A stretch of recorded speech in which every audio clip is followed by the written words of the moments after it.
All right. What's going on, everybody? I am trying to figure this thing out. Let me see if this helps. Okay. Cool. So I might be live to Facebook, hopefully. And, or not Facebook, YouTube. Sorry. Okay. Let me see how I do this. Cool. All right. I am. What's going on? How's it going, brother? So yeah, this is my first time legitimately doing this. What's going on, Veronica? Yeah, I'm here. What's going on, Andy? Week sober. About to head home from a family Thanksgiving, but dude, you've helped me so much. Thank you, bro. You guys have no clue the energy you've brought to me over the past 3 years. Even if you're new to my channel, everything along the way has kept me going. There have been so many moments I have not recorded. And it was dark moments. You know, I wish I could express those things. Happy Thanksgiving to you, Veronica. There's a lot of dark moments, you know, that have gone through. It's just life and life's terms that I've been through. And I pulled through when I'd see your comments in the mornings. I'd wake up and go, another day. All right, I can do this. I can make it. There's people dependent on me and in my family. And then at the same time, I'm dependent on you guys. So I appreciate it, Matthew. And I don't know how to pronounce it, but same. Happy Thanksgiving, Stella. And happy Thanksgiving, Brad. How many days were your worst days of withdrawal, going through Suboxone withdrawal at the moment? Okay, guys, listen, Chad, check this out. I went and saw Kurt today. What better Thanksgiving gift than his big brother surprising him at jail and smiling and telling him, bro, I got your back, man. When you get out, I got you, man. And when you come, you got to surrender to this process. I'm telling you. He went to jail this time, and this is no BS. I'm going to read these comments in a minute here and try and catch up. But he went to jail after he was smoking crack. He was doing coke, shooting it up, and he was shooting the crack up too, breaking it down. You know, he was on methadone. He was doing Suboxone the most recent time. So the last time he went in jail, and you guys watched his videos and came out, this time he was doing Suboxone and heroin. So it was like, dude, what's the point? You know, why are you playing games doing both? And you know the struggle. So he was coming off all sorts of stuff. And I was like, I don't know how in your mind you could go to jail and get off all of that without losing your mind. And he's like, bro, I was losing my mind. So he's been a good, you know, good while in there. Okay, let me catch up here. All right. The worst day, let me get to that question here. The worst day that I experienced when I was getting off of this was probably day 3 when the acute withdrawal hit. But there were days, I mean, day 7, I looked so great. I'm like, everyone's like, there's no way you were doing heroin on day 7. And I was drinking coffee. I had just come from a meeting, so my spirits were high. And I was like, okay, cool. There are people who's been through way worse than I have, and they were successful. There were times at night mainly that my legs would just, I didn't want to, I just didn't want to feel that way anymore, but I somehow pushed through. I'd get in the bathtub and just moan. And my wife would come in there and go, what's wrong with you? You know, after 13 days, 12 days, she has no clue. And I'm like, it's here again. It's here again. And I get clammy, sweaty. I felt uncomfortable sleeping in the same bed with my wife. I don't know why. So I went in the next room and I'd have to lay there in a cold. I liked when the wind was blowing on me. I'd have to find comfortable positions, but it would come in waves. So it got better. If you can make it 3 weeks, I'm talking about 2-3 weeks. Oh man, don't turn back.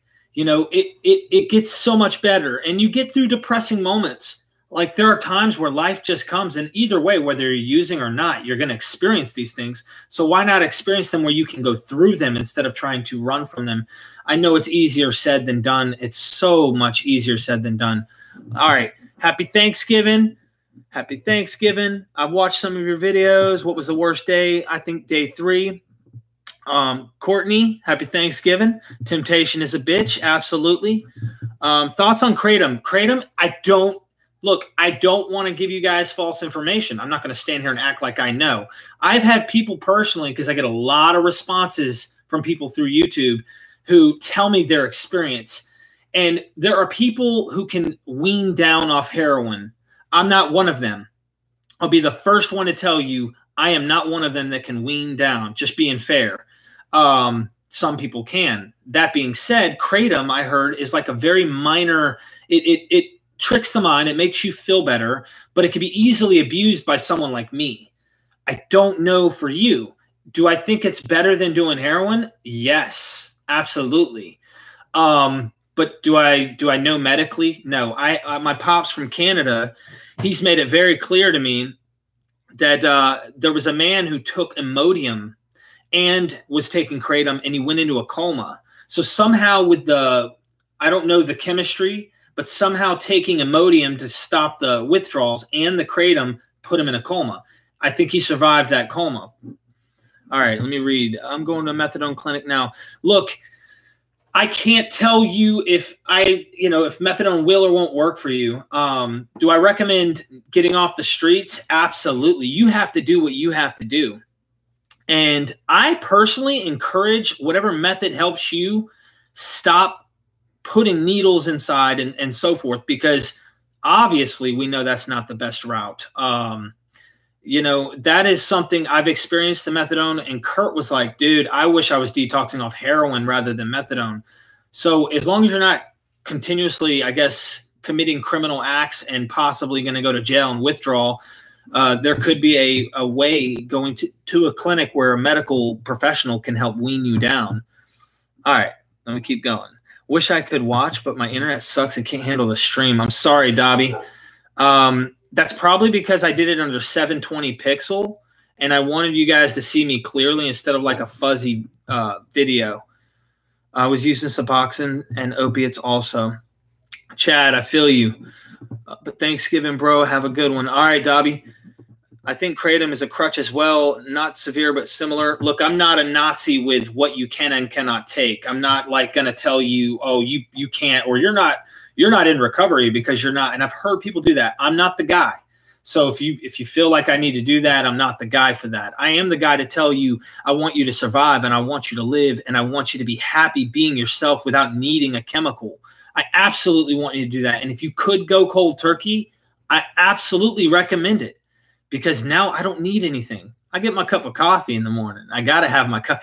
I wake up and I'm like, okay, I got a headache. I know I need a cup of coffee. But there's days I don't have coffee. Chad, I'm feeling you, man. Restless legs.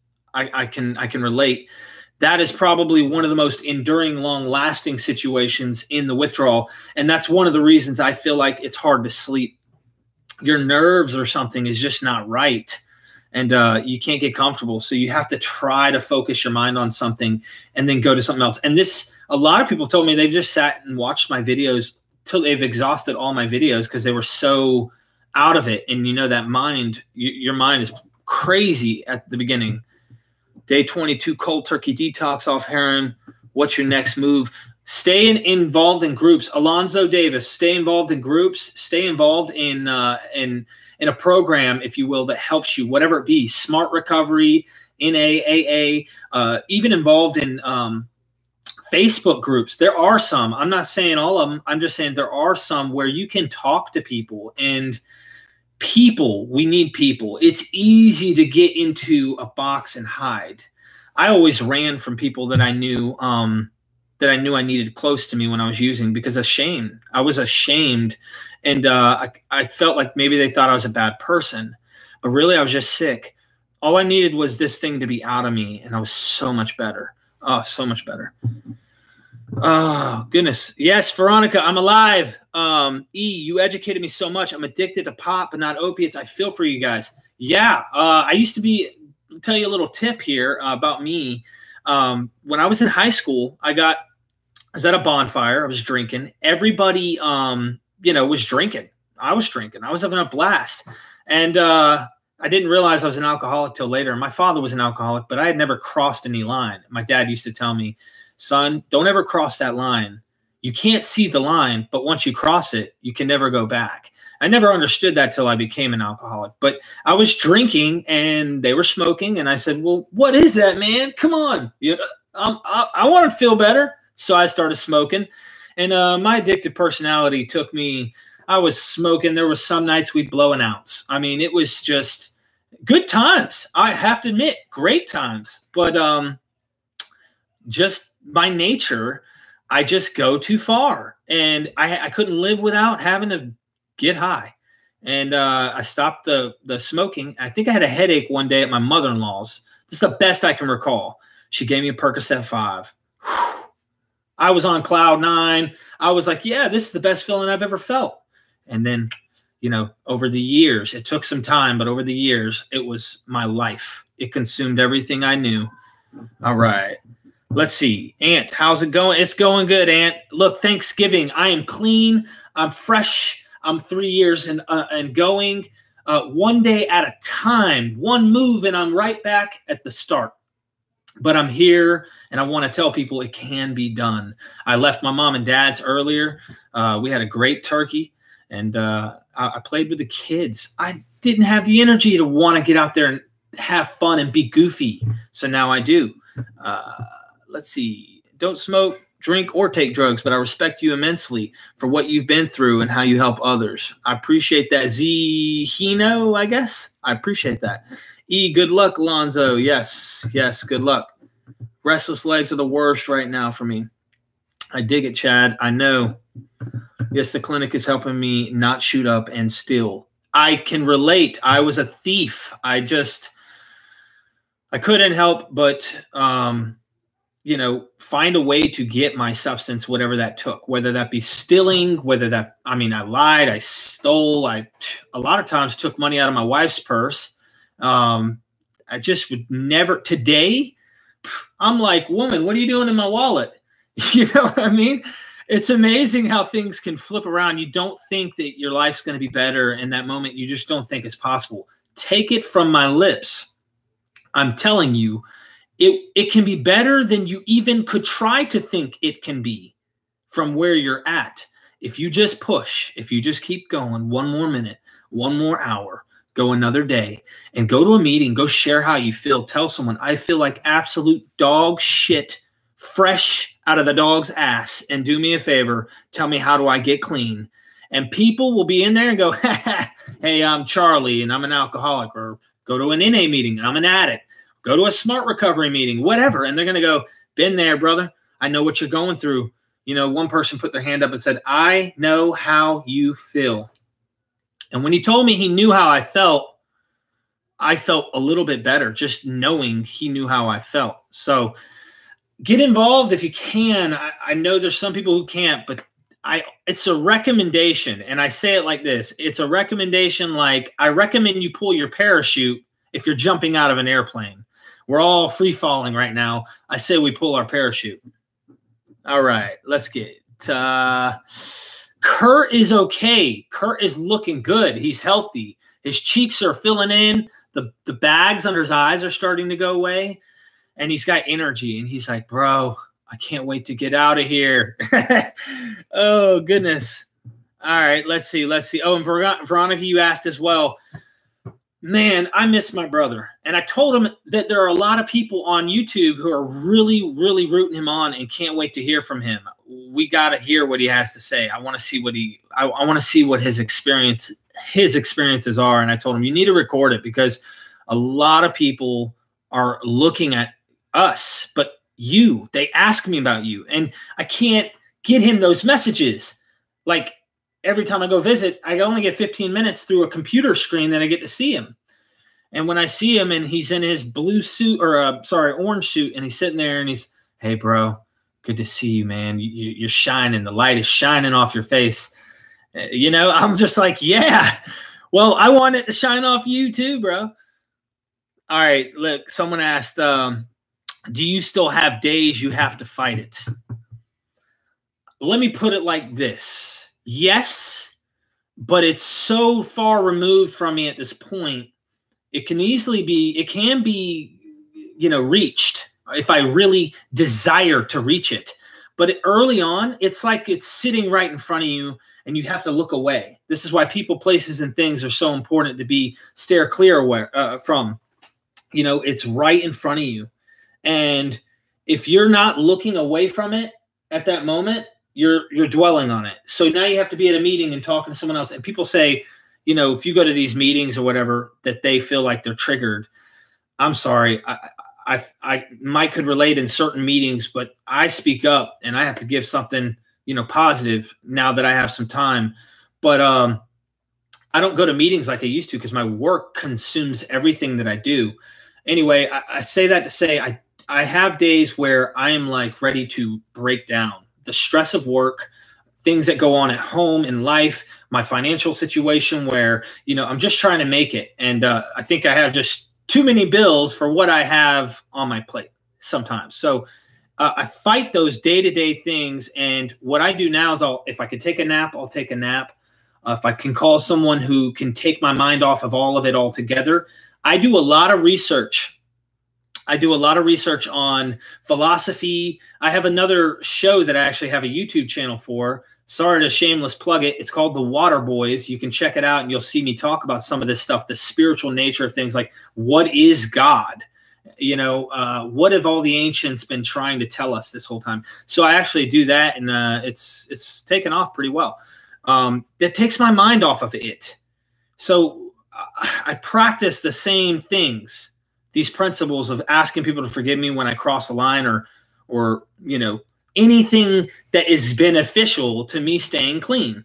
That's how my life is now. All right, going down. So fresh and so clean. That's right. Hey, Skunky. You know, man, I'm popping the collar right now, bro. You know, I'm happy. I'm clean. I didn't know this live thing worked so well. This is pretty cool. I did not know this many people would pop on here to show love too. And I really, really appreciate that. That is so awesome. Please tell me how many days it took me to get out of this hell. I'm 19 days clean from heroin. Wow. I don't know. If you're 19 days, I don't know if you're still withdrawing, if that's just heroin or not. Himanshu, I'm not sure. Maybe someone else can fill you in on that. Maybe you can tell me more about your situation. I'm not really sure.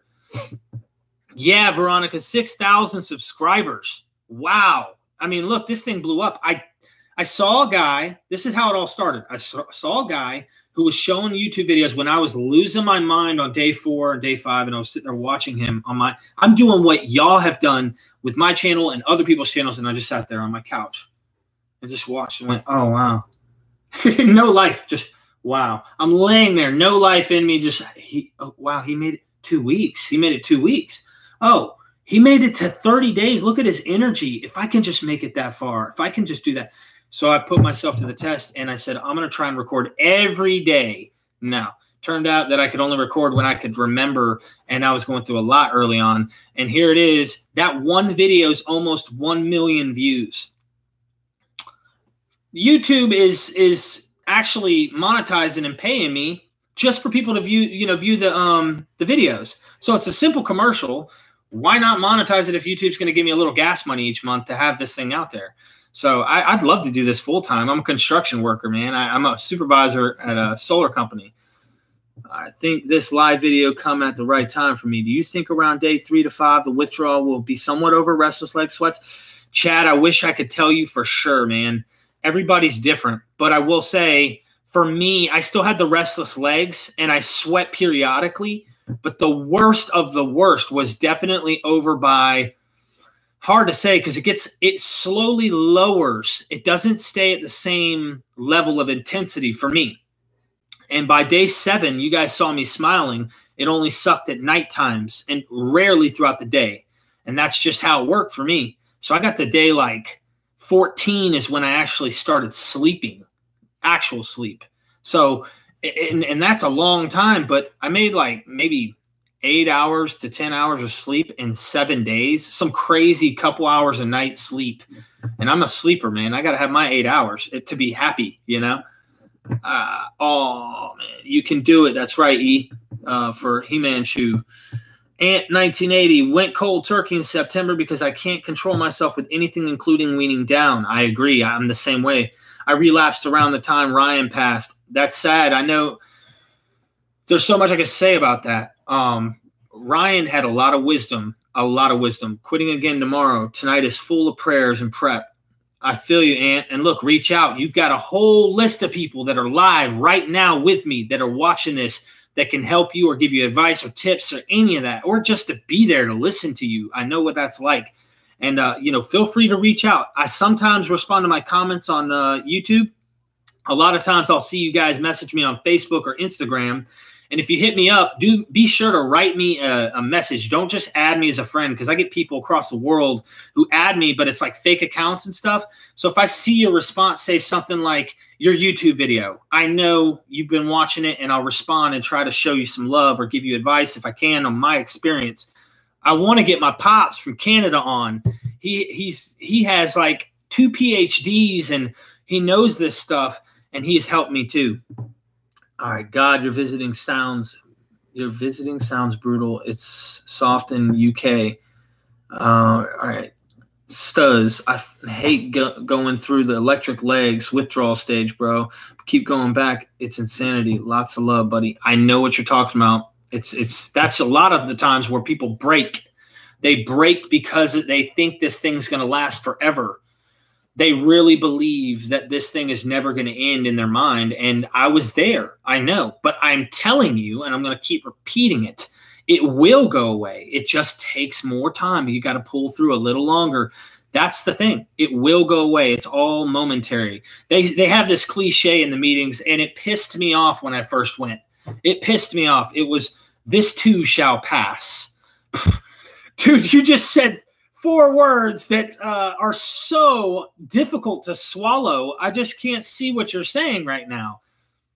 I'm just telling you what I've been told and I've experienced after I went through it. So, all right. All right. I smoked pot since I was 13, now 42. Can't even imagine life straight. I admire you guys so much.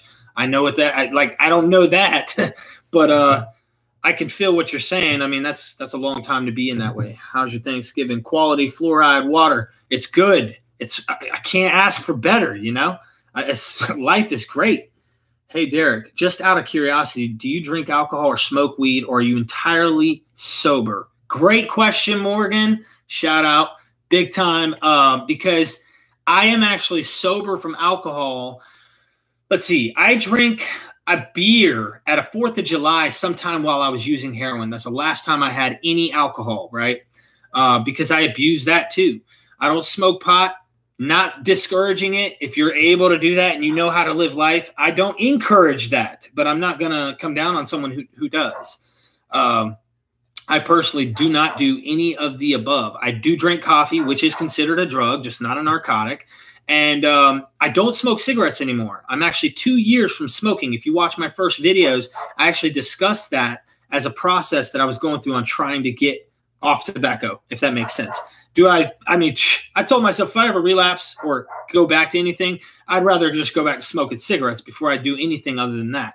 And if I had a choice between alcohol or doing heroin, personally, I'm way deeper in my heroin than I was in alcohol. So I would rather drink than ever do heroin. That's just telling you my honest opinion, even though I'm not planning on any of that. I have today. All right. So good question, Morgan. All right. Getting through the physical is easy. The mental is the hard part. I can't say it's easy because that physical sucks. It's like 100 times the flu.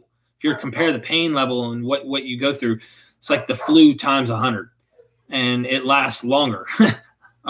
So it's tough, but I think I get what you're saying. The nightmare and terror in the mind is like, it just doesn't end. Plus you don't get to go to sleep. So you don't really, your time doesn't really go by very fast. Thank you, Murray. I appreciate that. Inspirational. You guys inspire me. Guys and gals inspire me. I see the comments, everything. I mean, you guys just inspire me on so many levels.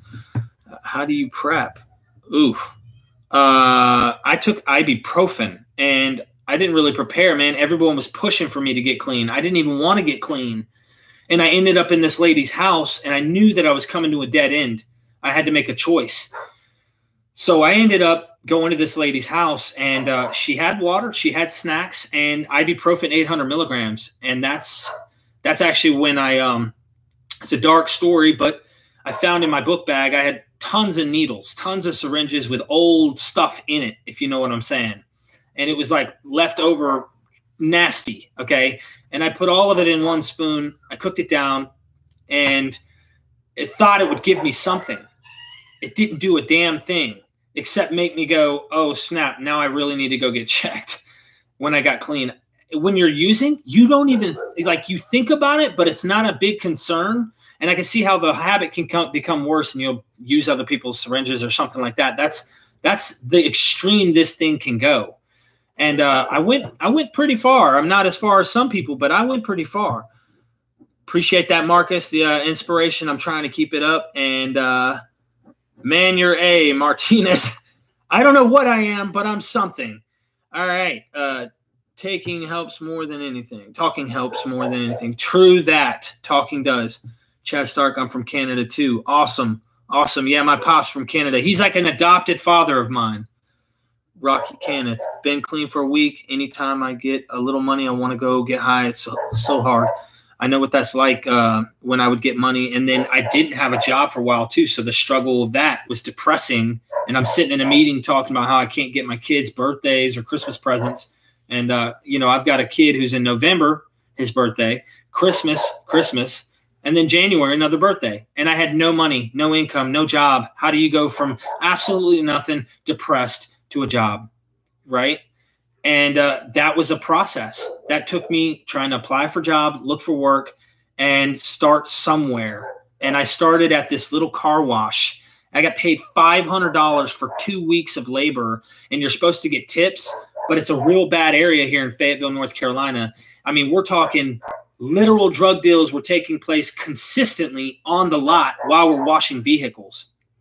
And I was playing in my mind going, God, I'm like trying to get clean and you've got me working here. You know, I would talk to my higher conscience, what I like to call God, but I would speak in my own mind like, wow, you brought me here and I'm supposed to get clean. And yet everyone around me is either smoking rocks or doing something like that. How am I going to do this? So we went to this place and I had to wash some trucks. When I started washing these trucks, I asked the gentleman, do you guys hire felons? Because I made a mistake in my past and it stains me. And he said, yeah, we hire felons. So I put an application in, and weird thing is I get hired the same day I get hired. I look in the newspaper, and on the front page of the newspaper, solar panels sweeping North Carolina. I work for a solar company, and it was quite interesting. There's been some weird coincidences, if you will, along the road. Moving on. Thank you, Martinez, the inspiration. I'm going to keep it up. Nova Scotia, congrats. Thank you.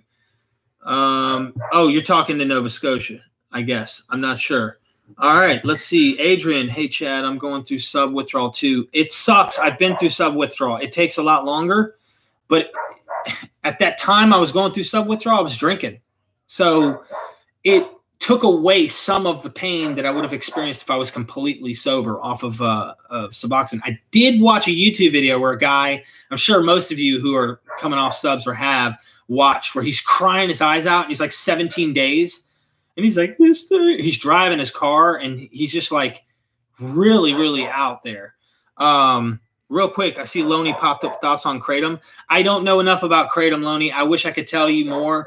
I do know that you do not want to mix it with Imodium. It will put you into a coma. I have heard it works. It's like a mild, it's a mild way of helping you with the withdrawals. You can abuse it though, and it can be easily abused if you're someone like me.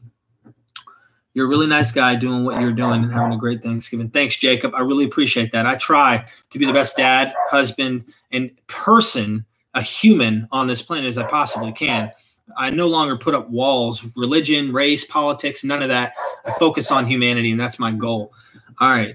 I'm going through, I mean, I am better what I was on first and second week, but emotionally, from 8 milligrams, losing insurance. Thanks, Adrian. You guys keep me sane. I was born opiate withdrawal. I believe this is why they were so addictive to me personally. That's very likely. My father in Canada, he told me that it pretty much genetics play a role, but a lot of it is environment as well. So there's this like, you want to say, oh, I'm an alcoholic because my dad's an alcoholic. Well, this is really true to me in my case, but also my environment. And that can play a role. I'm not so certain exactly how all that works, but he's told me this. Been a hard 2 weeks. All right, back to this. All the best from Scotland, Derek. Loving your videos, mate. Appreciate it, brother. Thank you, Paul. Really appreciate the positive feedback. Watching you helped me immensely during my withdrawal. It's been 9 months. Thanks so much. Whoo, 9 months. That's what I'm talking about. You know, I love to see success stories because it just tells more people in the world it can happen. You can get off this crap, man. That's amazing. Let's see. Watching you, it sounds like you guys go through hell. My heart goes out to y'all. How do you stay on track when you are just having a bad day, perhaps just frustrated with stupid, silly things? Murray, good question. Real quick on that. You have to act your way into new thinking. So I'll give you guys a quick little rundown. We have 12 grades in high school, right? So there's grade 1 up to 12. Why? Why are there 12 jurors in the court of law? You know, the Bible talks about, Jesus said there are 12 hours in a day. Well, you look at the Buddhist text, you look at the Hindus, all the religions of the world use these common numbers and themes. And I think it's something that they caught on that's in nature. But anyway, I don't want to run too deep into that. That's my other show, the Water Boys program that I have on YouTube. I talk about a lot of this stuff. Anyway, 12 steps. You hear about 12-step programs. All it is a way to structure your mind, to rewire your thinking into a new way of practice.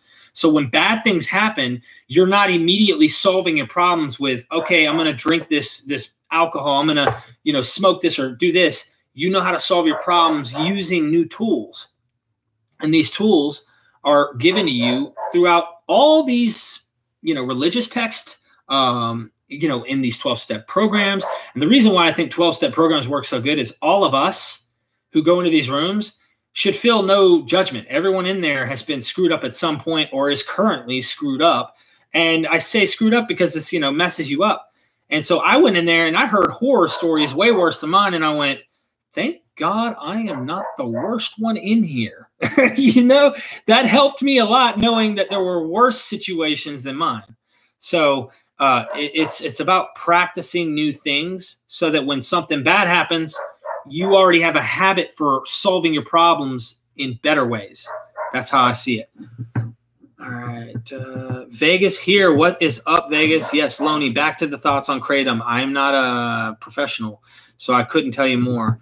You would never in a million years think you were an addict, bro. You're sharp as a pen and so articulate in your speech. Totally inspired, buddy. And Kurt's lucky to have you, and family must be proud, bro. Stuz32, thank you so much. I really appreciate that, brother. I actually I stick in circles of people that are, if you will, brighter than me. So I pick the meat off of the bone and throw away the bone. And I try to absorb everything I can to learn about us as humans, this world around us. Why are we here? Why do we do the things we do? I like to think deep. It's just something personally that I'm into. I've always thought that way. I don't know why. How's your bros, Mrs. doing? Dude, I've been wanting to get my wife. Okay, I've said this for over a year. I want to do a video with my wife. She is so camera shy. She's like, I don't want to be the center of attention and this and that. I'm not ashamed of being put on the spot or standing in front of people and speaking or anything like that. I get a little nervous when I know I have to talk about something important, but, you know, my wife is like, do not call on me. Do not put my name out there. So anytime you see her in my videos, just thank God, because it's like, wow, she's on camera. You know, it's amazing that I can get her on camera. But she went through such hell, and you know she loves me to death if she stuck through everything that I put her through. And I love her too. And I know that it doesn't seem that way when we use and we do the things we do, but we're sick. Keep repeating this to yourself. I am not a bad person doing bad things. I'm a sick person that has done bad things. And once that sick person gets that recovered from that illness, or is at least recovering in that process from the illness, that would be what usually prevents people from committing the same crimes and situations that they did. All right. Devastated over Ryan Connolly. I am too. I did not get to know him that well, but I've watched a lot of his videos, and he's inspiring. The guy was sharp. He could talk about it like he literally just recovered yesterday, and he was able to explain what it was like yesterday he was using, and today he's clean. That is what I loved about Ryan and his consistency. I wish I was able to put out more videos more often. My job literally consist of me traveling, and I'm always gone. I am now bringing my computer. See, I'm moving my screen. I hope it didn't mess up the camera, but I'm going to start bringing my computer with me and do these live feeds more often. It helps when you guys subscribe and like the videos, of course, because YouTube actually helps me out and pays me for any video that ever gets, put up there for a monetization. It's like a penny or not even per view. And that helps me out with gas money throughout the month. The wife is currently trying to get her job. Life is life. It doesn't change, but I'm happy. So you can be too. Let's look at this. Are you afraid of negative thought that people seem to relapse so often? I've thought about that, Murray. Murray Media Group, I've thought about that too. It's scary when someone's relapsed. A personal experience, real quick. My sister, Manna, who lives in Washington, she was clean for 10 years off methamphetamine.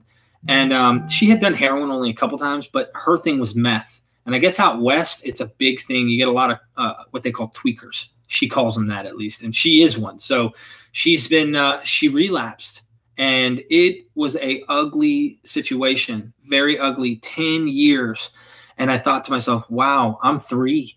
I still have to do this 2 more times and another year to even get where she was. So this can happen to anybody. And yeah, it's scary. But if I keep just looking at the moment right here in front of me, I won't get caught up in that fear. Now, there's a story about that real quick, if you don't mind. Oh, Michelle Fitch, Ryan Connolly, YouTube him. Brilliant, has a lot of information on recovery. His experience, strength, and hope is amazing. This guy was even on a show. He went on to talk about his experience of getting off heroin and stuff. So I totally recommend checking out Ryan's channel. Plus, he recently passed away, and I think they have a GoFundMe right now for his family because he was the breadwinner. So that's something too to look up. I don't know where to do that exactly. I think someone posted a link in one of my videos on his GoFundMe account. If you guys are obviously wanting to help out the family, that's an option. Now, there's a story, and you can do this with anybody, but I like parables and proverbs and things like that are deep thinking. And I heard this from a bodybuilder guy who is a Russian who explained this. And he said that there was a wise man who was pondering on his past, his present, and his future while traveling through the wilderness. And a lion jumped out from behind a cactus and began to chase this man, and he started to run. He ran for his life, and as he looked back, the lion kept gradually getting closer. He looked back again, it was getting closer. It got right there to the point it almost grabbed him, and as he's looking back, running from it, he fell off the edge of a cliff. And as he was flying down the edge of this cliff, trying to grab onto something, he grabbed hold of a root that was hanging. And, he hurt himself real bad, and he's looking up, and this lion is just walking back and forth, ready to devour him. And as he looked down to try and get down, there's a lion at the base of the cliff looking up at him, ready to devour him. He looks down because he feels sharp pains in his hands, and he noticed he had blood dripping from his hands down his arms. And on this root was thorns, and these thorns were piercing his hands, causing pain. But he looked on that root, and he saw a blackberry. And he ate the blackberry, and it was the best blackberry he had ever ate in his whole life. And that's the end of the story. Most people go, what the heck kind of story is that? There's no happy ending? What? Because it's something of deep thought. He's pondering his past, present, and his future at the beginning of the story. The lion at the top of the cliff, which chased him, is his past. If he goes back up to the past, he's going to die. It's going to devour him. The one at the bottom is his future. If he goes down to the bottom, it's going to devour him.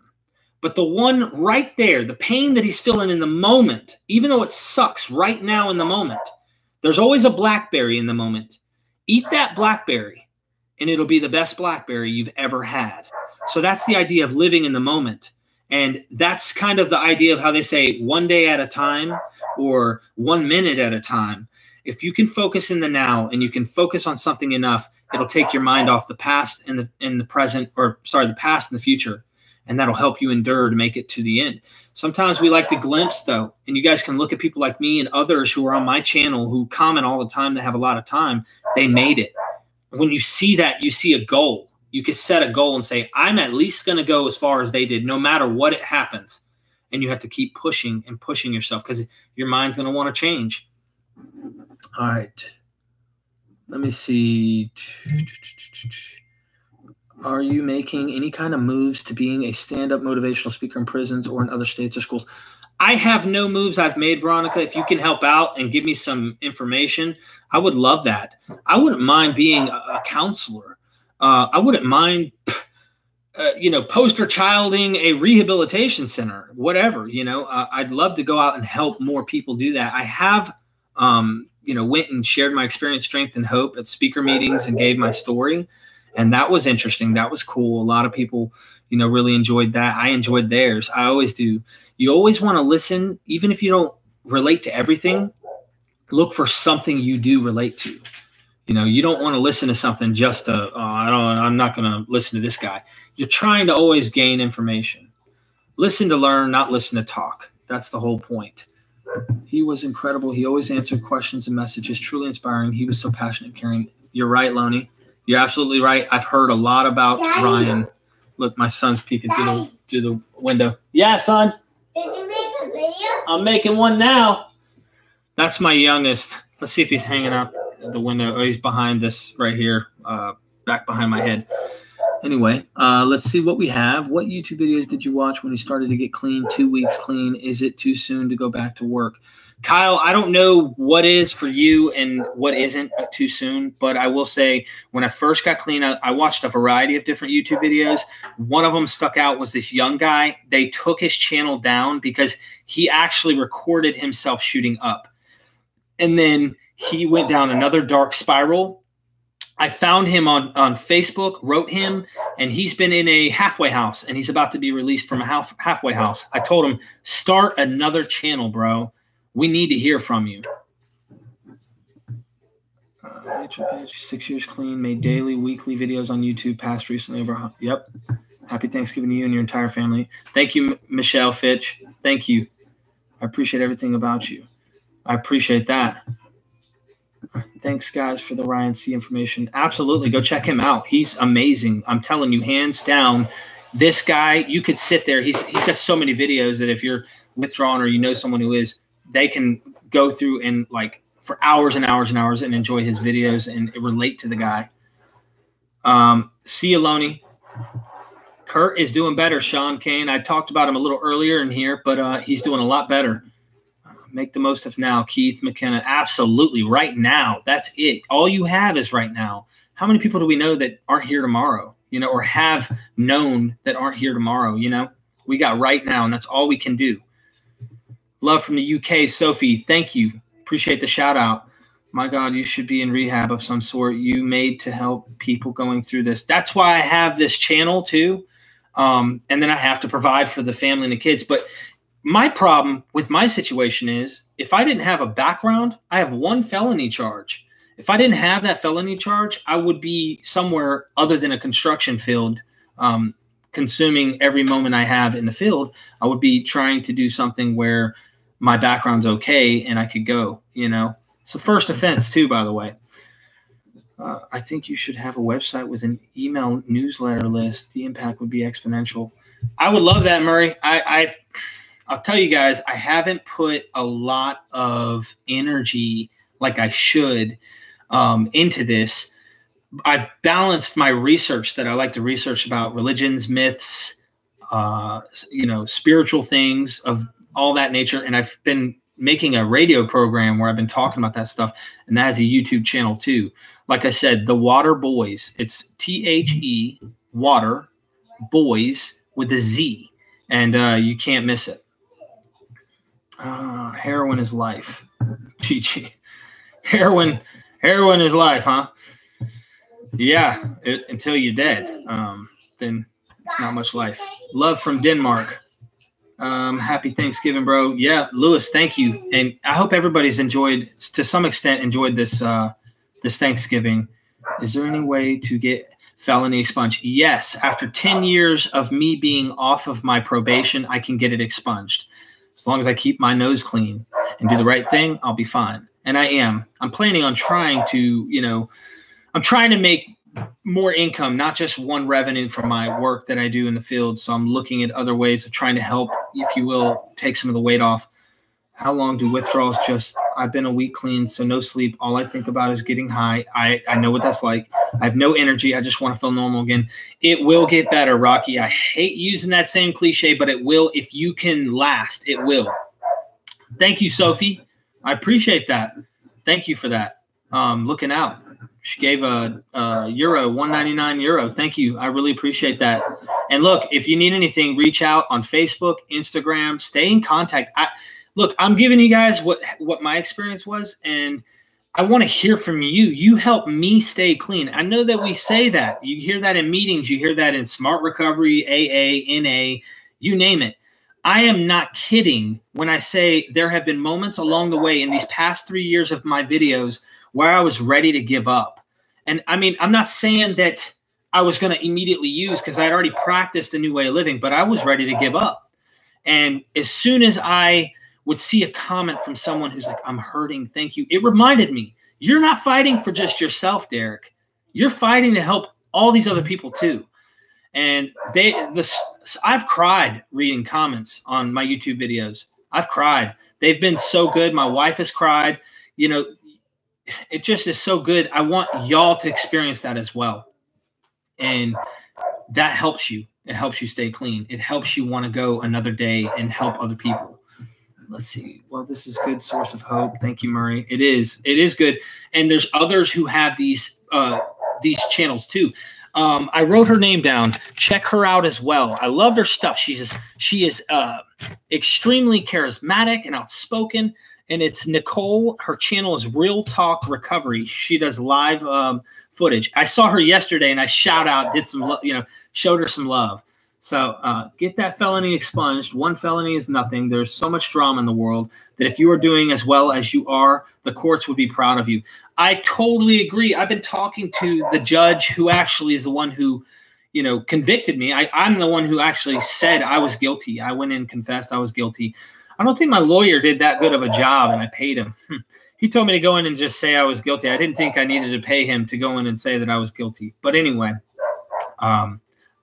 this judge, who is now the judge over the judges, I don't know what they would call him here in Fayetteville, North Carolina, he has told me that he'll reach out to me, and he might use me in programs to help other addicts that are going to jail or committing crimes due to substance abuse, whether it be alcohol, heroin, crack, coke, it doesn't matter, just to talk to them and help them, that would help my record. I have not heard from him, not once. So fingers crossed he contacts me, but if not, at this point it's a waiting game, or I have to come across like a lot of money somehow, which at this point I don't have. But if I can come across a lot of money somehow and was able to pay a lawyer, I don't know if that's even possible. I don't know the law. Old offenses are spent in UK, and it's illegal to hold them against folks. Well, most stuff is. I'm not sure what you're saying there, E. I found your videos on my recommended. I'm 17. I just find your story super empowering and powerful. Thank you, Sophie J. I really appreciate the love too. It means a lot. It tells me I'm doing the right thing. I'm on the right path. I try to follow my gut. My gut tells me, hey, you're doing the right thing. Keep doing this. Don't give up. Rocky, you can do it. I'm on Facebook. You can find me under Michelle Finch in Amherst, Ohio. Look me up and talk to me. Guys, you see this right here? Thank you, Michelle. I appreciate that. There's a community, and I wish I could duplicate myself and be there for every one of you and just spend the time doing this. But there is a community to help, on these YouTube videos and in this live feed, for example. Thank you, Michelle. Appreciate you. Let's see. What up, Derek? Kelsey Page, what up? What up? Appreciate the shout out. Michelle, that's so kind. Made me tear up. You're helping me get ready to woman up. Thanks. Any tips? I'll let the ladies help you with that. All right. Reach out to him. Yes. Can relatives and friends help? If so, what can they do? Okay. So my mom didn't want me to, she wasn't okay with my lifestyle, right? She was not okay with the way I was living my life. And the best thing she could have done was let me know that what I'm doing is not okay. Because if my parent was just, keep doing what you're doing, it's okay, keep living that lifestyle, that could be a serious, serious problem, because then I'd be like, it's okay, I'm just going to keep going. I could run myself into the ground. But my mom was insistent on me getting help. And I had watched my dad struggle with alcohol my whole life. So I knew I needed it, but I didn't want it. I was still trying to enjoy what little bit I had out there, if you will. And I was sleeping on a couch, kicked out of the house. The day came. I made up a story. I made up the biggest lie. Well, I made up a lot of lies, but here's one of the lies I made up. And I'm not even kidding y'all. So this is kind of funny looking back, but it tells you how serious this was. I was so desperate for money, and I was sleeping on a friend's couch. I was kicked out of my house, and I called my mom with this story, and I said that I got a front from the dope dealer, and I owed him $140, and that if I did not pay him back this $140, he has my ID, which I actually had my ID, but I've heard other people who did this. He has my ID, and that he knows where we live, and that if I don't pay him back that money, then there's going to be retribution and on my family. And my mom, that's the crap. That's the low blow you would do when you're that not right in the mind, and trying to get something that I told her I needed to pay this guy back. Mom told me, nope, not doing it. And I was just I can't even tell you the hate and the anger that was built up inside me when she wouldn't help me with that money. So I pitched a fit like a 3-year-old. I'm talking, I lost it. And I'm like, you know what? That's fine. You're just going to let this guy come and harm us and this and that. Well, long story short, mom ended up giving me the money. I convinced her under one condition, that I go to this lady's house and I do detox.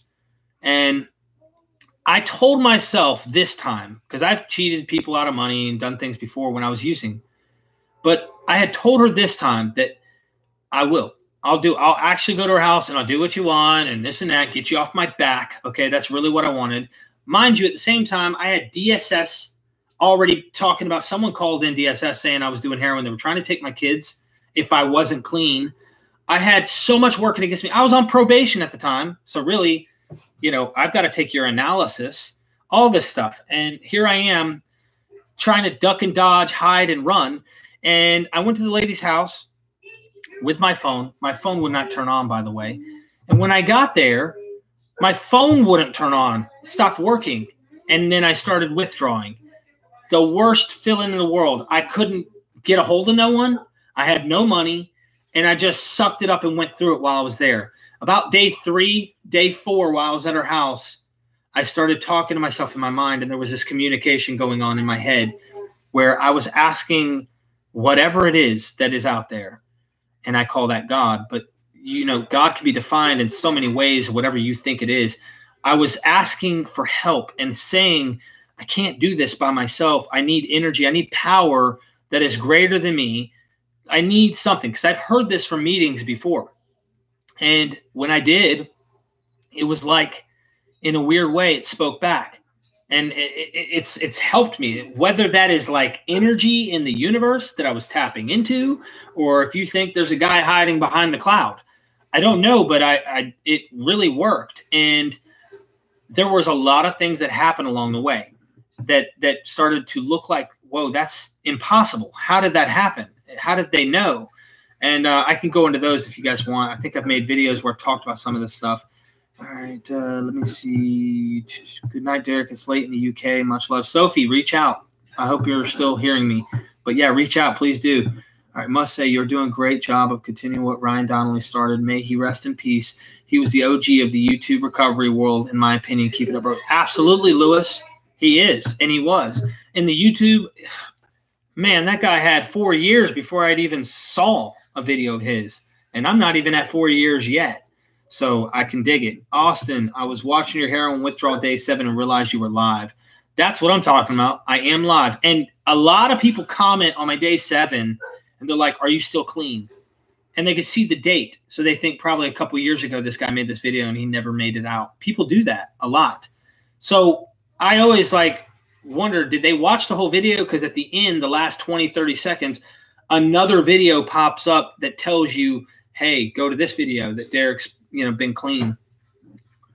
My withdrawals lasted, let's see how long.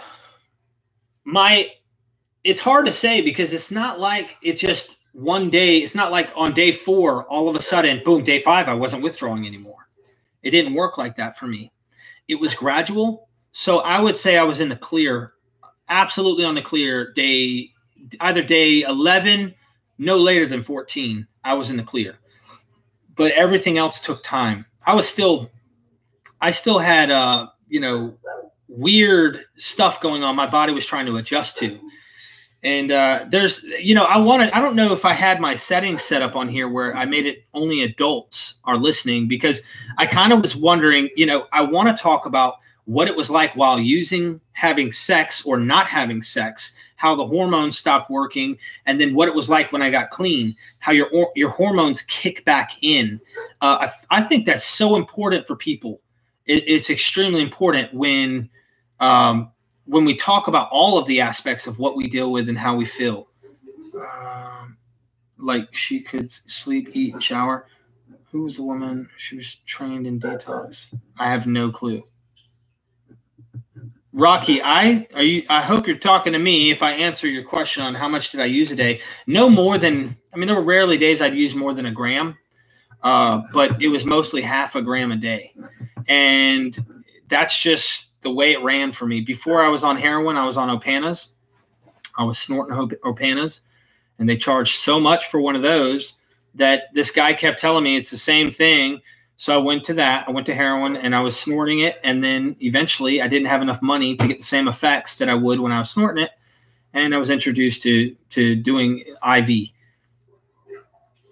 Thank you, Johnny. Appreciate it. Yes, indeed. I'm glad. I'm glad that I'm better. Obviously, it was the worst thing ever. And I say those little cliches these days that are funny, like my worst day now is better than my best day using. It's a cliche, but I really believe in it. It's true. I thought about this. I realized something about my channel. I realized that in the winter times, more people are commenting and watching my videos over the past 3 years during the wintertime. And I think it's just people are more depressed during holiday seasons like this, especially if they're using and they're trying to find a way to be happy again. And so they reach out and they watch the videos.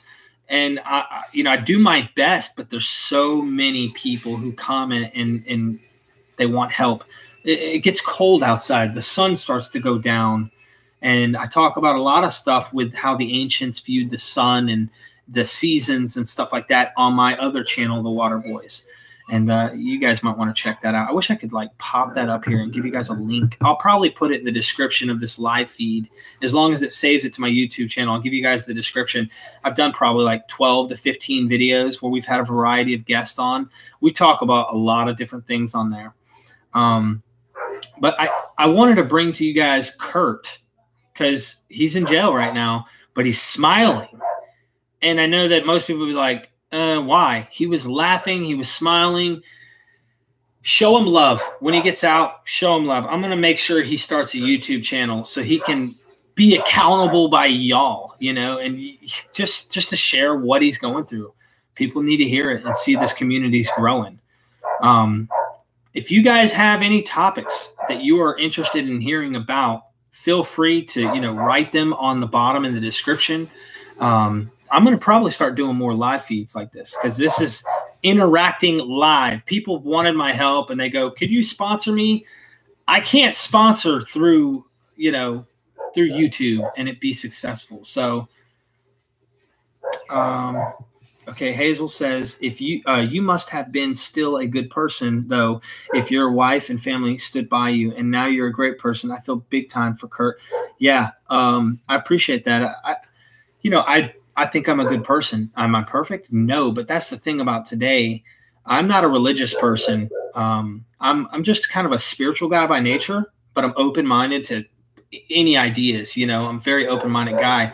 And I thought I was a horrible guy. I kept messing up. And I said, why am I doing this to myself? I couldn't make sense of all the things that I knew about morality and how to live a good life. I couldn't do it. I couldn't live that kind of life while I was using. I'd lose all control. And then when I actually got clean, everything changed. It's like I started to, and when I say got clean, I'm not just talking about got off the drug. That's the biggest, step. but actually going and changing myself. The brain works differently when you're hooked on drugs. Ask my dad from Canada. It works totally different. And he made it very clear you have to rewire what that habit is in your brain into new thinking. I wish I could just change my thinking by changing the way I think when I was a drug addict. You have to act. You have to do stuff. And usually that's self-centered stuff. So you're not doing what you used to do all about you. I need to get my drugs. I need to do this. No, it's all about focusing on how can I get out of me and focus in other people. All right, the woman I hurt. How do I help the woman I hurt? I don't know how to help the woman I hurt. I need to start trying to find a way to. I need to help my kids who've been harmed in this process. How do I do that? And there are people who have experience who can help you with that. Do you watch Ancient Aliens on the History Channel? Loney, yes, I watch it. I watch a lot of stuff. I think it's fun. Do I conclude what they conclude? No. Is there life on other planets? Very likely. Look at you opening up a can of worms with me. You're going to get me started on this stuff. I love it. And the fact that all these ancients had all these structures, and it's just puzzling. Check out my other channel, The Water Boys, and talk about some of this stuff. In fact, Graham Hancock, if you're familiar with him, and some of these guys that are on those shows, Randall Carlson, these different people, I'm trying to get them on my radio program on the YouTube and get them to come on and talk about some of these things. It just fascinates me to think beyond the typical thinking process. Is there life on other planets? How did we get here? How did these structures get made? All that cool stuff. It's really, really cool. What's the best thing to happen to you since being clean? Oh, Tom, how could you ask me this question? The best thing that's happened to me since being clean? Wow, bro.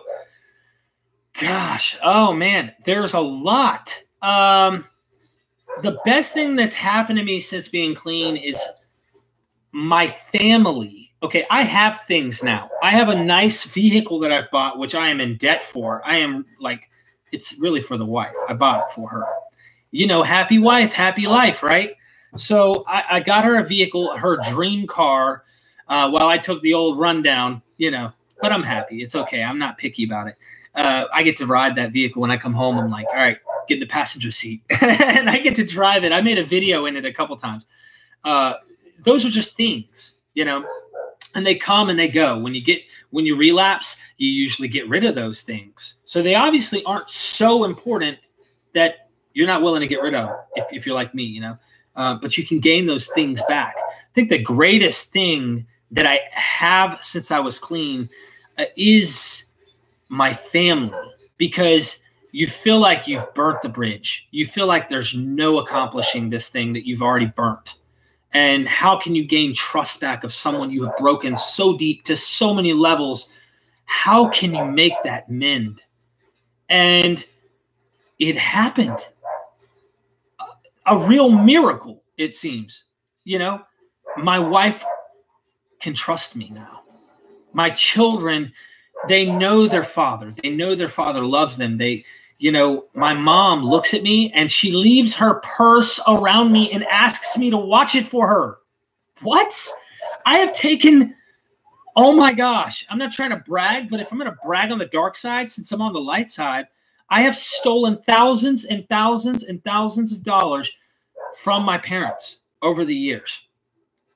And I say that to say, how can you steal all that, do all that, and your mom still leaves her purse right there and says, please watch this purse. I don't want so-and-so going around it. Okay, Mom, I'll watch your purse. Mom, are you good? Do you need $20? I could use $20, Derek. Really? Here you go, Mom. What? I could never offer money. I was always needing. I always asked for, and we all have our times. So, okay. Good question, Tom. Great question. Rocky, did you ever dream about heroin? Oh, my. I know where this question is going. Absolutely. But let me read it out loud. When you first got clean, I have dreams every night about getting high. I just hate no matter what I do. I can't stop thinking about it, even in my dreams. Ugh. Well, my dad has a saying, and my dad here in the Americas, he's a Green Beret in the Special Forces, and he's a master sergeant. And he said while he was getting, sober from alcohol, he said, yeah, son, because I asked him that same question early on. He says, yeah, son, yeah, I had dreams. He said, and, you know, looking back now, I look at him as, well, there was your freebie. It's a way to get drunk without actually getting drunk, and you can wake up and you're not stuck in the nightmare. And I said, whew. He made fun of it in a good way. But he did make it clear to me that, you know, it is just a dream, and that's normal. I have dreams to this day once in a while, and it's so spaced out now compared to what it used to be. Like, it used to be a lot. Now it's like I wake up and I'm like, oh, thank God I'm not. Because I knew once I put it in me, it's over. I can't put it in me. And that's number one. I cannot do it. As long as I don't do it, I won't end up keep doing it. And that's the goal. So yes, I know that feeling, and the pain you feel when you wake up like it really happened is scary. It's such a scary thing. Me and the wife argued when I first got clean about this. About 18 days clean, I told her, I said, honey, I just had a dream last night. We didn't argue for 18 days. That's unbelievable. We used to argue every day. Every day we fought. Our marriage was horrible. It was so bad. And I finally, 18 days, and I finally said, I had a dream that I thought I was going to die because I used. And she goes, oh, I have that dream too. And I said, no. I started to argue with her. I said, no, you don't have the fear that I have. I was about to die. You know, my pride, like a typical guy, you know, I'm going to tell her she doesn't understand how serious this is. And man, we argued. We got completely silent, didn't speak. I went in the backyard, got a little fire going. She brought me a cup of coffee. She had a smile on her face. And I told her, let me back up for a second. I told her that my abuse is worse than you even think. So she brings me this cup of coffee and she's smiling. And I said, oh, babe, for me? She said, yeah. She said, you're right. You're way more fucked up than I ever have been. And I took it and I was like, good one. You know, why was I arguing with her to tell her that how bad my dream was? Like, it was silly. Anyway, I know what you're going through. All right. Hey, man, so Spike, to see you are getting in the podcast kind of flow. I'll definitely tune in live, or if I miss it, tune into your posted episodes. You're being a lot of people. Thank you. Good luck. Thank you, Devon. Oh, psyched. Got it. All right, Bradley Caldwell, that would be awesome. See, Rocky, I don't want to be around anyone. I ignore everyone's calls. It's just not me. I hope it changes quick. I want my life back. It will if you stay clean. Are you going to meetings, Rocky? Just answer me that if you don't mind, or if you're at least involved in some type of recovery program, because that's where you want to vent. That's where you want to explain and express what you're going through. Did you not suffer with depression and anxiety after detoxing? Absolutely, Hazel, I did. I did suffer. And there were moments where what I did when I got depressed, because I felt depression, was went to a meeting. There were days I'd argue with the wife, and she'd go, that's the third meeting you've gone to today. And I'm like, honey, I feel like I needed to go. I'm just telling you what worked for me. I haven't been to a meeting in over a year, but I have constant communication with people in recovery, on here, with my pops from Canada. He pretty much counsels me and tells me a lot of things. We work on things. So it's always good to get in touch with someone in recovery and do that kind of stuff. So yes, I did suffer from depression. And when I didn't have money coming in, nothing hurts worse, a man's pride, and just period, when he has no income to provide his family for, his 3 kids and his wife. So it really sucked. But it got better. It did. I just had to take the steps and go through it. That's awesome, Derek. Thank you, Cindy.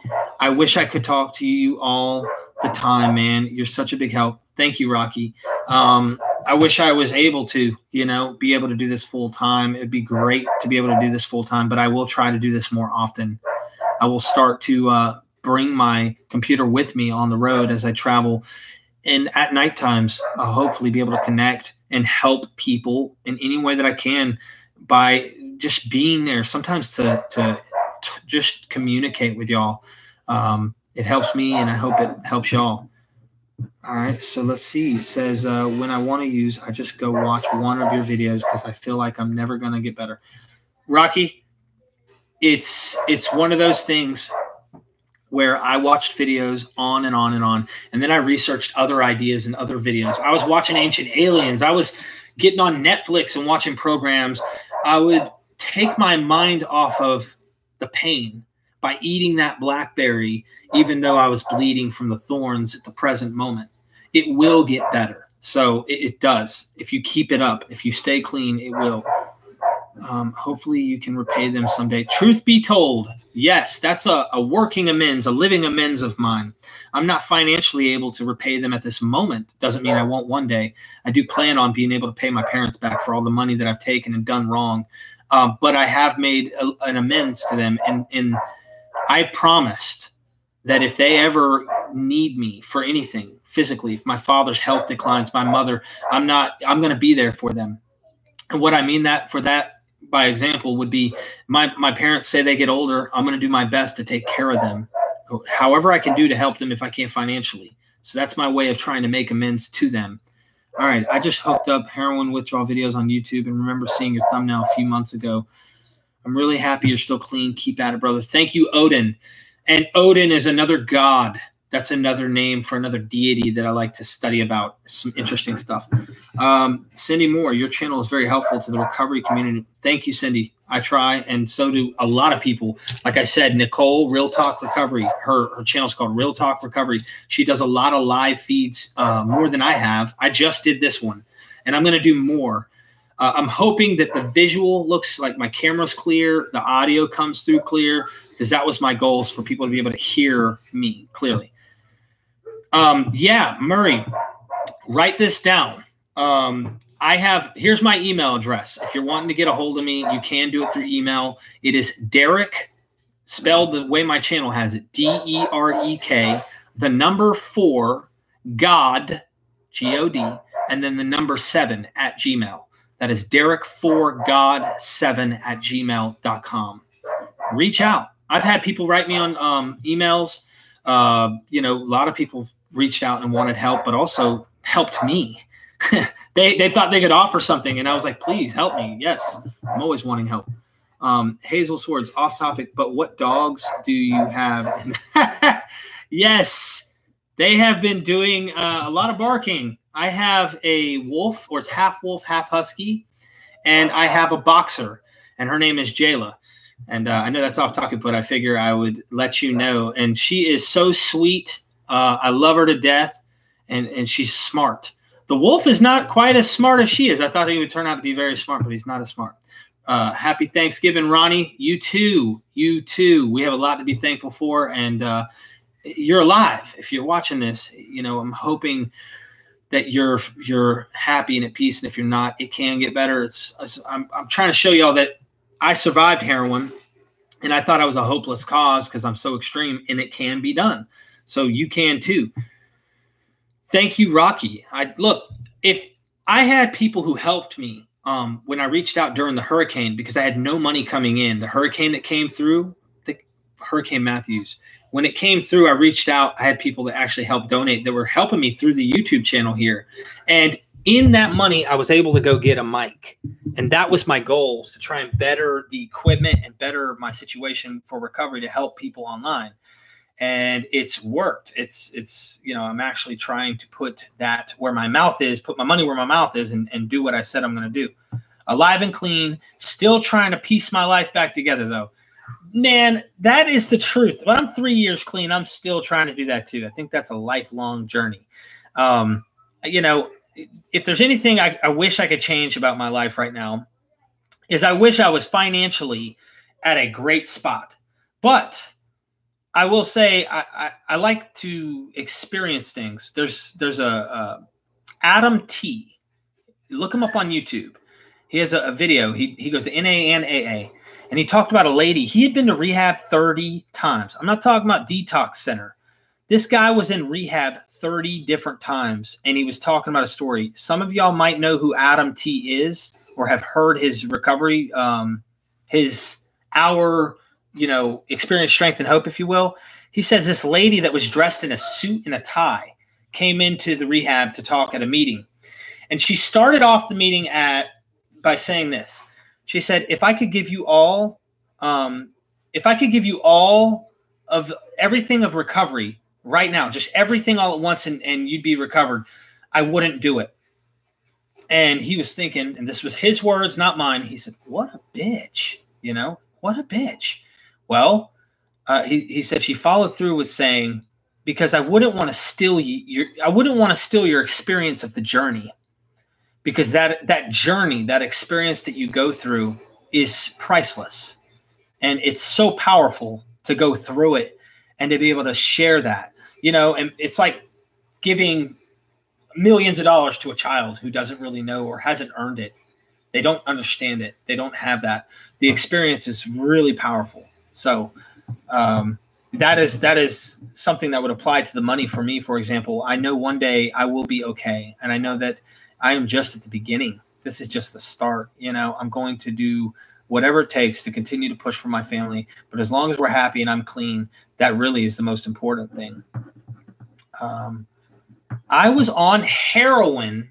Okay. Mind you, I'd been on and off opiates for 8 to 10 years. From Percocet, moved to Oxycontin back when they were crushables and not the gels. And then they changed them. And then I was on Opanas. And then I got clean for a couple of years. And I started to drink wine at communion at church, real wine. And I liked the wine, so I started drinking more. Well, I wanted to bring the wine home. Wine turned into beer and liquor for me. And I just I'm an alcoholic as well. So I say that to say, I finally got off heroin for 2 years, got back on, or not heroin, but opiates, Opanas, got back on Opanas at some point in the future when I had a tooth extracted. They gave me Percocet, which caused me to go back to Opanas eventually. And then I was on heroin for about a year. So I was doing heroin straight for about a year when I got off of that. But I've been on and off opiates for probably, I'd say 8 years of my 12 years of marriage. I was on opiates. I have to remind myself sometimes that I make money to pay these bills, not to let it bother me having no money. Yeah. I cold turkey this time, Rocky. So I've gone through this before. I tried to get off of heroin once before, or not heroin, but heroin. I'm sorry. I've done this so many times with Opanas. When I got off heroin one time, I was using methadone, and I went to Walmart and bought like NyQuil and Benadryl and all this stuff because I was looking up remedies, painless ways of detoxing. I'm sure if you've done it, you've done it too. So if you're relating to what I'm talking about, then you know where I'm going. And I found out about Imodium, which I talk about in my day 7 video, and how I said I had to do 2 enemas. I thought my tummy was going to explode. So I ended up going and I bought a bunch of Imodium, took about 20 of them. It's because this Jewish guy who's talking about coming off opiates that you take a bunch of Imodium and it'll make you feel better, like you didn't even withdraw. Bad idea for me. I can't say for anyone else. I just know it's not a good idea. I ended up getting stuffed up, and the pain was so bad that I did 2 enemas, and I went right back to the dope guy and bought a 20 bag that I told the wife I was only going to do 1/4 of it, but I did the whole bag. So I couldn't even keep my original promise. And so I had constantly tried to get off. And this time when I was stuck at the lady's house getting off, it was successful. And now I'm over 3 years. October the 28th of 2015 was it. That was the first day of my journey in being clean. So I'm over 3 years. Terrible idea, bro. What's up, Brian? How's it going, man? Good to see you.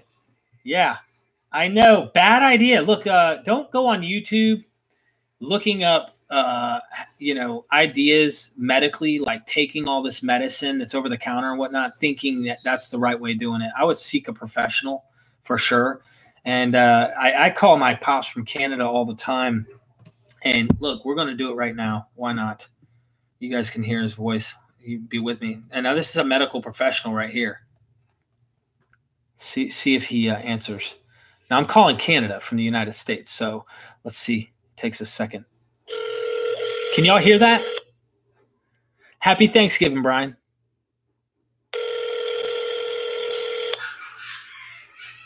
Let me know if you can hear this.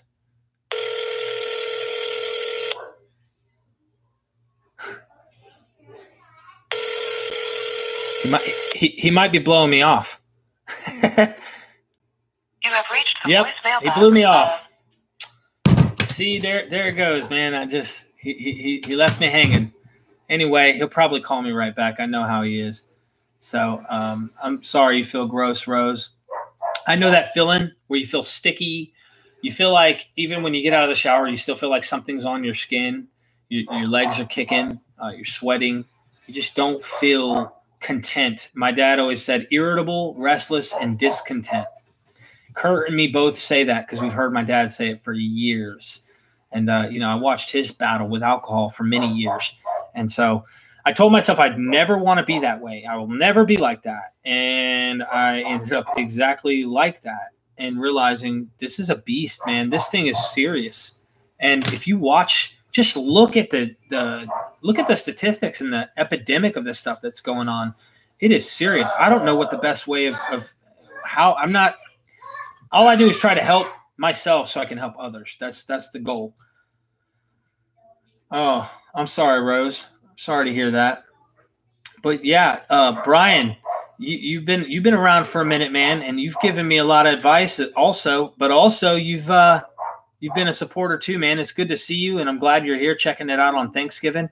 If someone hasn't told you that they love you, I am telling you right now that I love you, and I'm thankful that I have you guys here. It's good to know where there's a group community where everybody can get together. So, all right. My son thinks I'm crazy because I always say I can smell withdrawal. Oof. Deborah. Wow. Yeah. I mean, look, I don't think that's crazy. There's weird smells you smell when you are withdrawn that you just haven't smelt in a long time.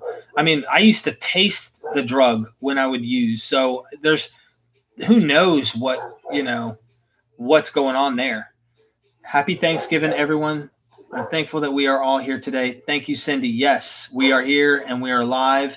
And one day at a time, we can keep going. That is the truth. And I know it's a cliche. Once again, you're going to hear those cliches. But if you really, really want it bad enough and you're pushing yourself to get it, you can. It's painful, though. Helps to keep in your mind that you are not going to die from withdrawals. Ain't that true, Brian? I mean, that's true. It's true for me, at least. I definitely think we should seek medical help, though. Don't recommend you sitting on your couch doing it or sitting at home doing it, even though I've done that.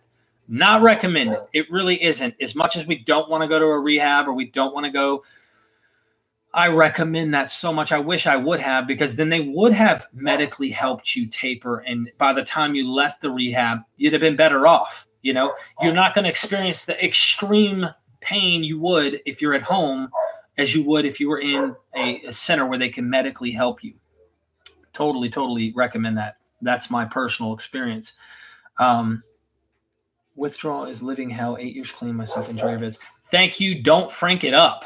Thank you. Appreciate that. 8 years. A lot of people with a lot of time have reached out and congratulated me, and I really appreciate that. And congratulations on you. Your 8 years. Keep it going, because I am sure you're well aware that just like me and you, we can all end up back at square one. And as long as we keep putting one leg in front of the other, we'll keep that going, that energy going, and keep giving this information away. Oh, no big deal. I am blessed. Yes, Rose, that's true. And we're here. Surprised to see you on a stream. Yeah, I know, right? I tried it out. I am trying out new things to be able to interact with you guys better. And I wouldn't have done this live stream if I didn't see yesterday Nicole from Real Talk Recovery. She was doing it. So I went to her page and shouted out, did some love. There is a community online. It's like going to a meeting, and it's awesome because you could do it right there at home in your comfort zone. And she was shouting out. She's like, Derek, good to see you. And I was like, yeah, good to see you doing this. She had some good information, and she was giving her experience, strength, and hope. And it's like, dude, I'm going to start streaming. I'm going to try it out. Here I am. This is the first time. Hormones and pheromones have a scent. Isn't that the truth? That is the truth. Yes, you can smell withdrawal. I forgot about the deep. Okay. Just like you can smell anxiety attack, you can smell withdrawals. Hey, Derek, any advice on dealing with cocaine abuse? Useless GTA V or 5. Cocaine abuse. Wow, my brother would be able to help you more with that. I personally have only dabbled, but I did not go the full length with cocaine. I do know that obviously your withdrawals are mental, and it is a hell of a beast in the mind. And I personally just like heroin, have met many people who've gone in and gotten part of these recovery groups and were capable of being successful. Because just like heroin, it can kill you in a heartbeat. And literally, your heart can explode. I mean, in a heartbeat. So I don't really have much experience with cocaine like another person might. I definitely have plenty with alcohol and opiates in general, but especially Opanas and Percocet, Opana, and heroin. Those are the three opiates that I have a lot of experience with. How long did you spend in rehab? I didn't go to rehab this last go round. I recommend going to rehab. I went to a detox center about 7 years ago, and I actually checked myself out after day 3 or 4, and I ended up staying clean because I went as soon as I checked myself out. I was so scared I didn't even realize I was a drug addict. I read the little pamphlets, and this is so funny. It's nonchalant. You walk in there, and they've got this whole thing of pamphlets, and you're like, huh. Are you a drug addict? Do you know? So I grab it. I start flipping, and they ask you all these questions. All right, have you stolen for your thing? Check, yes. Okay. Have you lied to get your? Yep. Have you hurt your? Yep. Oh, no, I haven't done that one. No. Okay. And you go through the list, and then they tell you at the end, flip the page, and the trick is on the back. And you read it, and you're like, oh, if you have answered this many of this, you're a drug addict. And I'm like, hold on. And what they were saying is that this is not reversible. It's not something like, oh, I'm a drug addict, but I can no longer not be a drug addict type thing. It scared the shit out of me. And I remember the doctor stopping me at the door. And he looked me in the eyes and he says, Derek, this thing, it will be with you for the rest of your life, son. And he told me, he said, I hope I never see you in here again. And I hope you're successful. I didn't understand what he was trying to tell me as a doctor. I literally left that detox center thinking, oh, I'm not going to do this again. Like my mind has the power to just, never do it again. And I went home, mind you, my parents didn't trust me with anything, especially their vehicle, but I cried to them and told them I need to go to a meeting. I went to a meeting, started crying and said, tell me, I was crying while I was doing this. And I was like, please tell me there's a button that I can press that I no longer will ever have to do this or experience this anymore. There's got to be like a button or something that I can do where it's like a one-time thing and I'll never do it again. And the guy was laughing. He was a truck driver. And he was like missing half his jaw from chewing tobacco.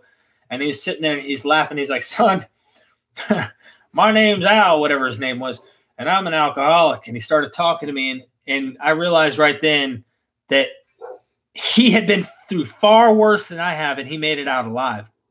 And it made me laugh now looking back. But it was like I knew I was in the right place because there were guys who looked at me and didn't judge me.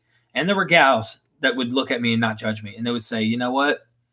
Look, we understand. That's why it's so tough to go to a church, for example, if you're a Christian, or to enter your religious affiliation, whatever you are. It's tough to go there for a lot of people because they feel that judgment.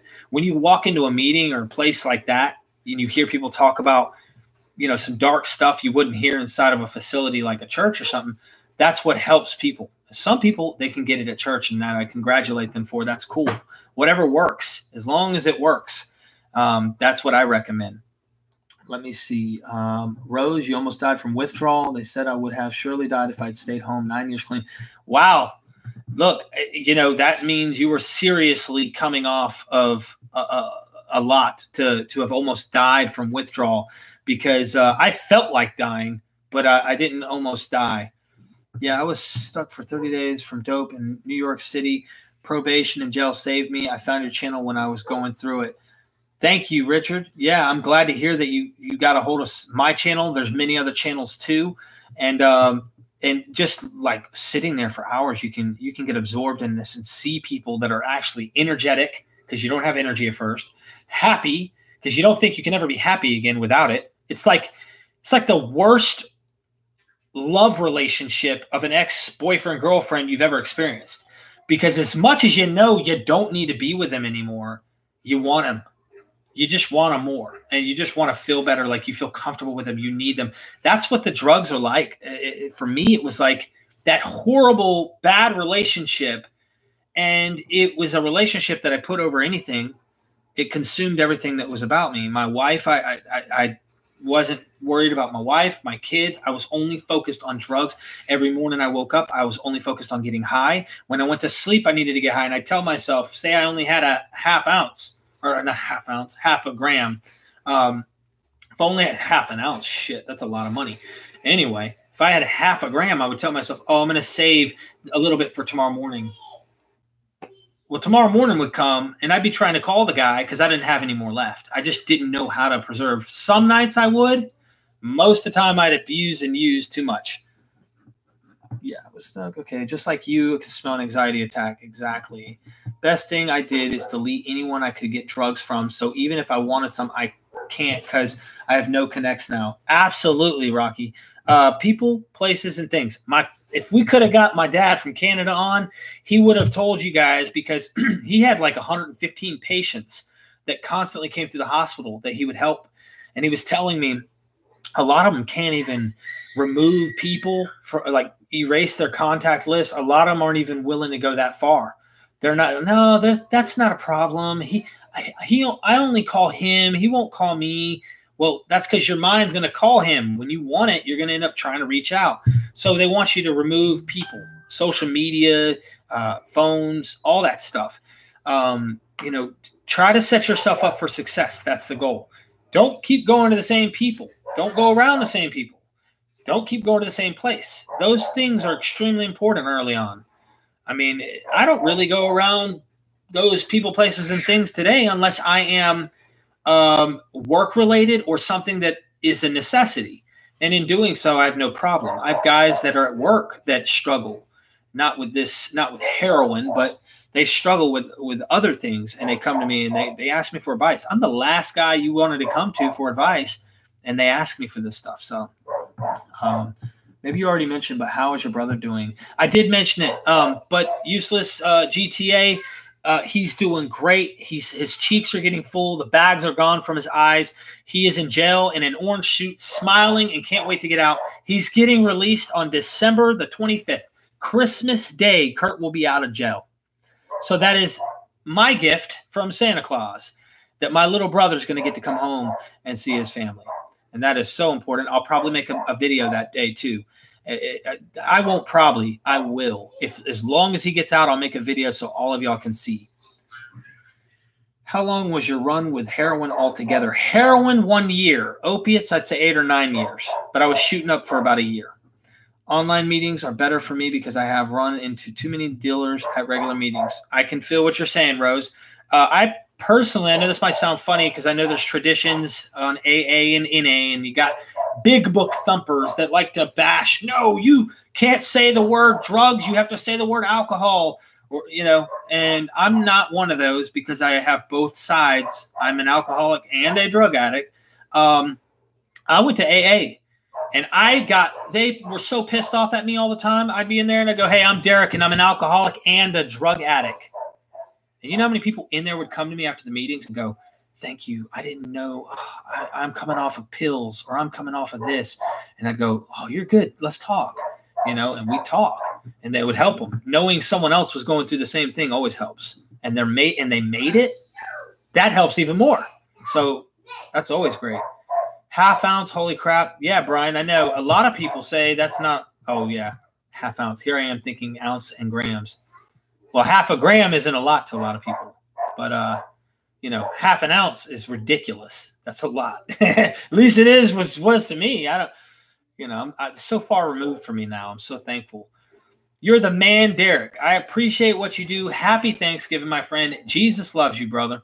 Thank you, James Parker. I really appreciate that. Every bit of energy, the vibes I feel from y'all. I can't tell you. I want to be able to recycle and spin it back and just boom, and y'all feel the same thing, because it keeps me going. As soon as I'm drained or I'm down and out, absolutely for sure, out of nowhere, my phone goes ding, and I go, who texted me? Oh, it's not a text. Oh, so-and-so's help, thank you, you did it. And I'd go, thank God someone else is making it. So it's like, kind of like you ring a bell, the angel gets its wings. Okay. Someone else got their wings, and I'm thankful for that. And it means so much. Yes, but don't feel like you can't quit because people in your home use.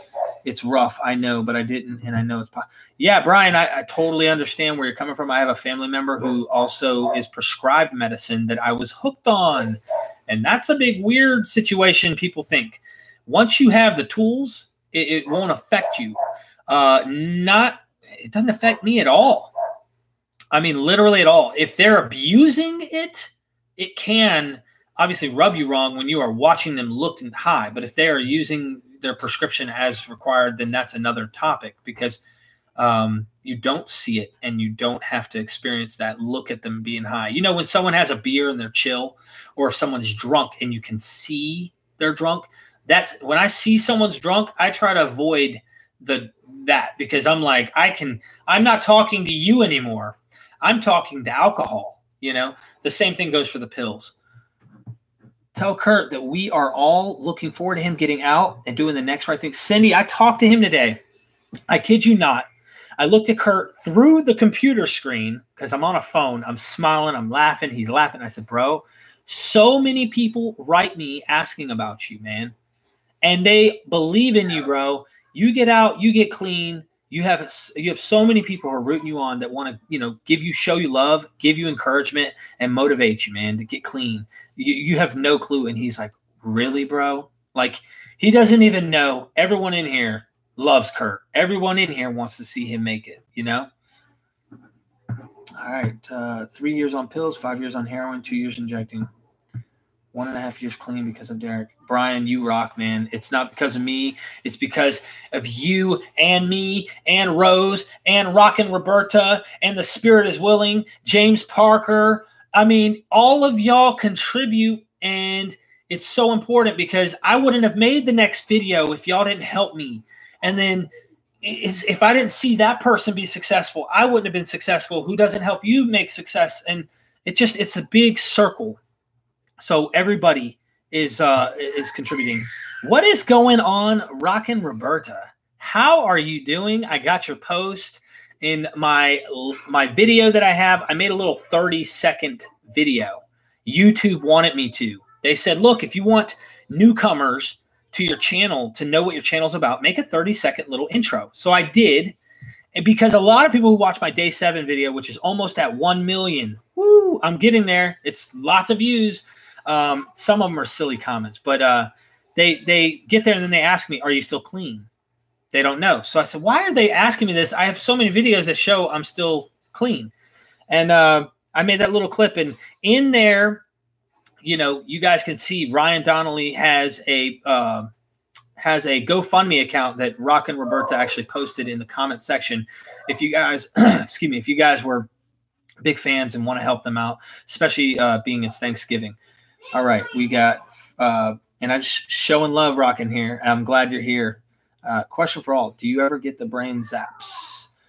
Rose, explain what you mean by that, please, and then I'll kind of elaborate. But maybe someone else understands. For those of you on Suboxone, it may be a substitute, but it's okay until you're ready. Yeah, the Spirit is Willing. Kurt is like me, and it works for some people, and it's successful for some. You got to be willing and wanting to be clean, not I'm going to take Suboxone just to get high and try, because then you're going to always want to get high, and therefore you'll use whatever you can to get high. I did. And Kurt actually was telling me that this go around when he went to jail, because he's been to jail a couple times within this past year from substance abuse. All right. He went to jail coming off of cocaine and crack, because if he couldn't get the coke, he would break the crack down. He was doing heroin. He was doing Suboxone. He was smoking pot and drinking alcohol. But, he'd have a beer or two a day. Those nasty 211 beers, nasty beers. He would drink those. And I'm like, dude, what are you doing? Those are disgusting. At least if you're going to drink a beer, drink a halfway decent. Anyway, yeah, Kurt said the Suboxone is what made the half-life last so long in jail. He was sucking, man. He was in jail sucking for a while. He's just now feeling better. He told me today. He's like, bro, I feel way better now. Like, I just got over this a couple days ago completely. So he is all the way out in the clear. Tell me, did you get some turkey and gravy today, brother? I did, and you would think with this energy that the tryptophan would have made me tired, but I didn't eat a lot. I ate a small plate for lunch. Derek, love you, man, but I got to get back to the family later, friend. Hey, Brian, thank you for showing love. I'll be looking forward to hearing from you in the future, man. I'm glad you showed love, man. Thank you. Feels like a zap of electricity through the brain. Yeah, Rose, yes, I have experienced what you're talking about. And another thing that happens when you get clean, I don't know if this happened for all of y'all, but I believe it was burps. You know, you would – maybe it wasn't burps. It was sneezes. I'm sorry, sneezes. So you would sneeze for 2-3 months, these weird sneezes after you would get clean. And I was wondering what that was all about. I don't really know for sure, but I'm sure there's some type of medical reasoning behind it. Thank you for inspiring thousands. Kate Bridge, thank you so much for showing up and showing kind words. I haven't had one person on here show any negativity or be mean or anything. Everyone in this chat right now has been nothing but positive and is showing love or asking questions that is all focused on a positive energy.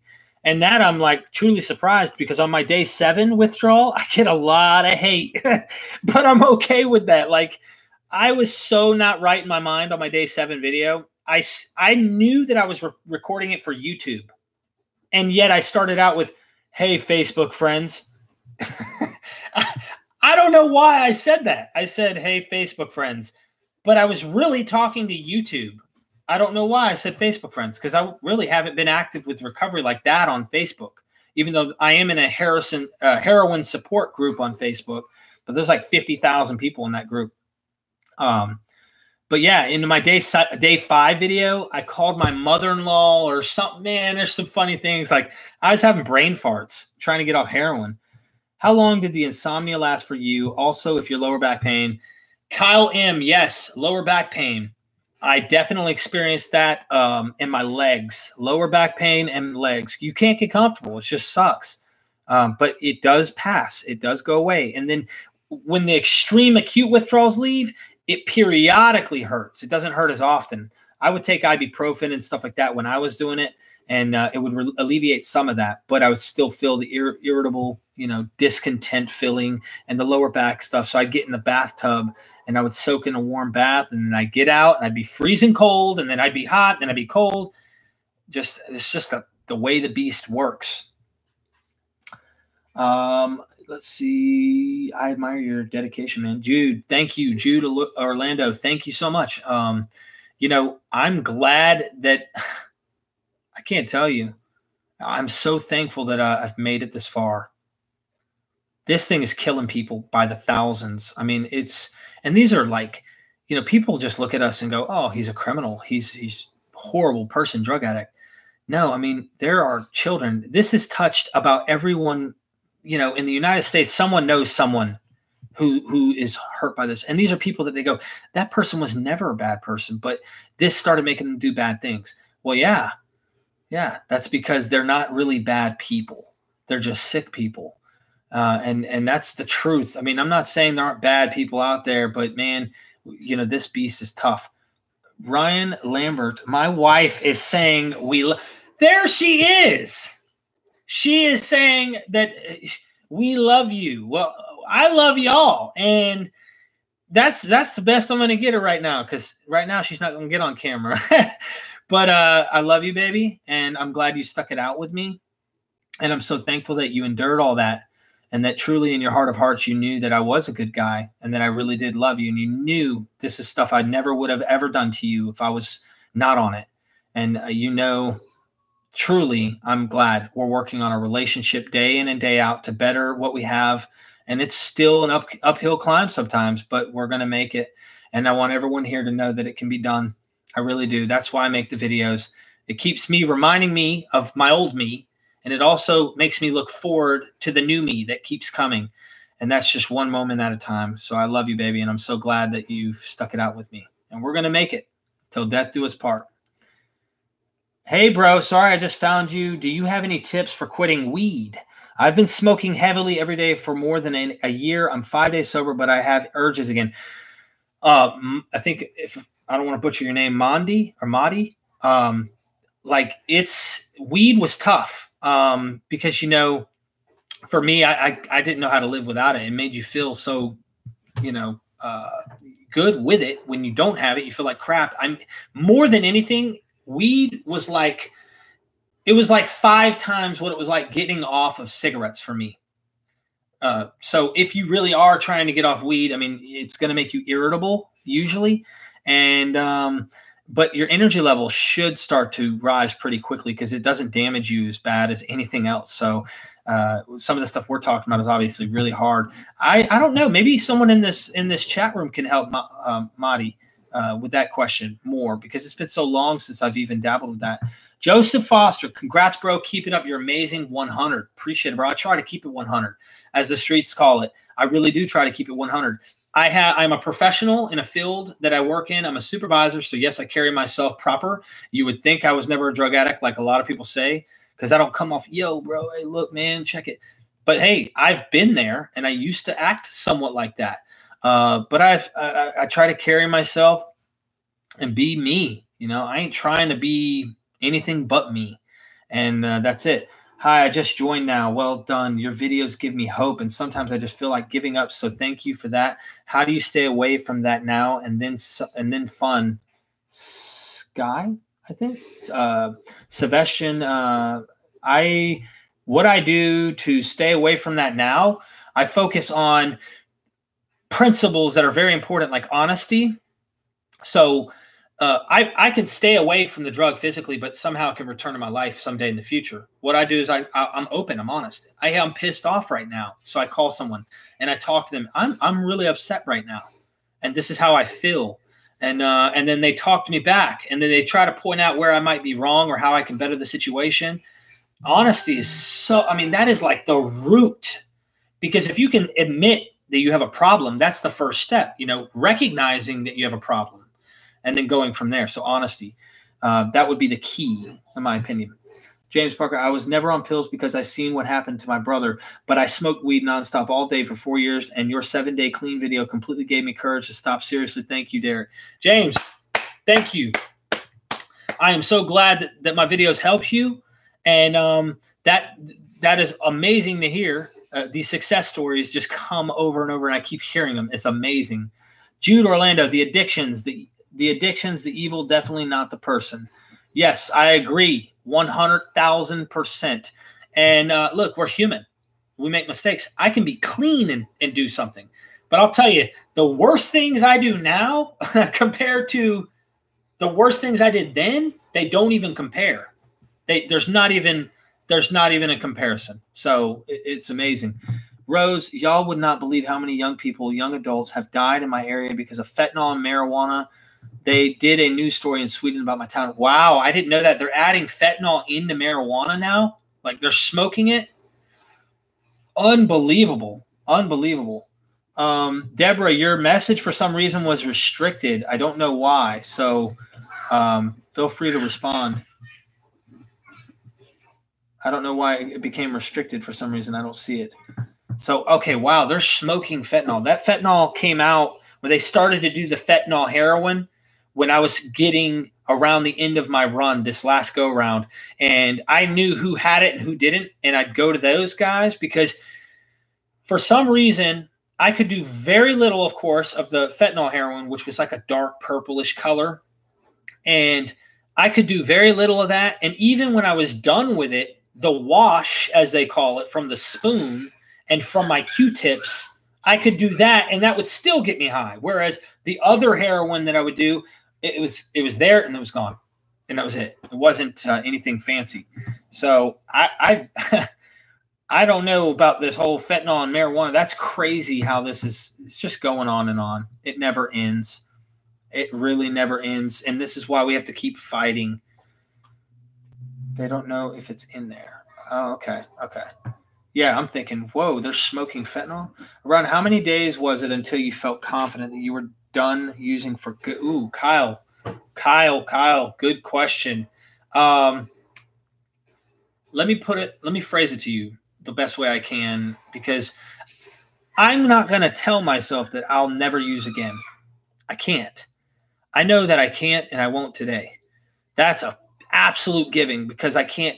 It's like I told the story earlier about the lions, you know, the past and the future. And if you go too far, it'll kill you. I don't know if I'll ever use again, but I knew with confidence that I could make it. I knew that I could make this thing happen at 30 days. At 30 days, I knew that I had come so far that if I just kept doing what I was doing and practicing these principles and going through these 12 steps, which is why we go through, like I said, there's a meaning and a reason behind 12. You know, there's a reason why Buddha had 12 disciples. All right. There's a reason why Jesus had 12 disciples. There's a reason why there was 12 tribes of Israel in the Old Testament. There's a reason why 12 is in almost every religion in the world. And it's in the structures of ancient buildings and all that. And here you are, someone makes a 12-step program. And there are 12 grades in high school or in school, period. And then you got 12 jurors. In 12 is a serious, important number. But there are 12 steps. And I recommend we take those 12 steps. And when you get out of high school, a lot of people don't know how the steps work. They think, okay, you go through high school, then you go back to first grade. No. You practice everything you learn throughout your school years, and you practice those things that you've been taught. It's the same thing with this program, whatever program it may be. They're trying to help you practice new things so that when the problems happen, like I have a hard time dealing with stress at work. When guys give me a hard time, or because I'm a supervisor and I got to deal with people's personalities, or when I'm dealing with situations in my household or whatever, stress is not good for me. I'm not good. I hide. I try to run from it. I don't want to deal with it because it's a natural mechanism that I had growing up. Was when Dad got drunk, we left the house. We ran from our problem. And then when he sobered up and he asked us, please, please come back. I'm sorry. We'd come back. Well, that was my natural mechanism. Now I know how to face problems better, but I still sometimes revert to that. When you're practicing these 12 steps and your problems come, whether it be stress from work, family, in life, you're depressed, whatever, you don't resort to the same old, oh, I'm going to go use and feel better. You have other tools set up. You have other things that you can put your mind to that you've already been practicing and go through. I think it was someone who said, if you repeat something 21 times, it becomes habit. The same way when you use drugs and you become addicted, the same thing can be reversed by practicing new principles without the drugs. And then when a problem happens, you don't turn to the drug. You have another escape route that doesn't require you using the substance. All right. Sebastian, do you know about the rat park experiment? Your lifestyle, from what I have seen in your videos, is something like that. And not many people know about the rat park experiment, and it makes a lot of sense. Yes, I do. I'm from South Africa, by the way, so keep up. You helping people everywhere. Thank you. Show love, South Africa.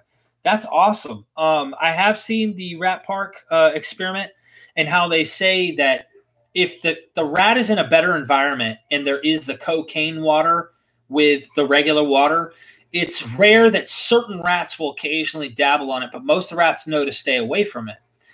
In a happy or fun park, they say. But in the depressing, enclosed, and secluded by themselves park, they go back to the cocaine or whatever drug it might be every time till they overdose and die, the rats. So this is another key point as to why we need a community of people. And we need to help each other and motivate each other to come out of our box, out of our secluded, all by ourselves, holding things in, and start opening up. And when people ask me all the time, they'll write me on Facebook. They'll be like, Derek, my whole family doesn't know. These people don't know. My girl doesn't know. And I have a job, but I want to quit.